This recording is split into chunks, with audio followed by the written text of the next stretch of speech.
We're going to be putting together a Harbor Freight cutting torch. This is the heavy duty version, which is rated to cut through 3/4 inch steel. We had this acetylene tank and we got this oxygen tank for it as well.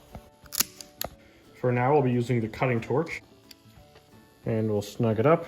These are labeled as oxygen and fuel.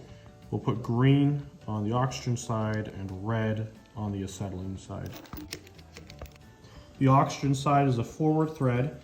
The acetylene side is a reverse thread, and you can see there's little notches, which means you have to spin the other direction to tighten it up.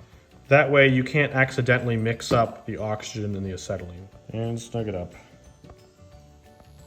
These valve handles come separately, so we'll just add them to the regulators. For a B tank, we have this adapter. And here we have another reverse thread to install the regulator for the acetylene.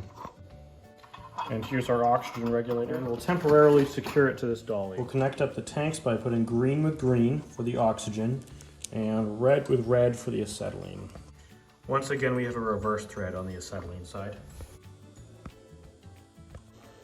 We'll start by making sure all of the handles are closed.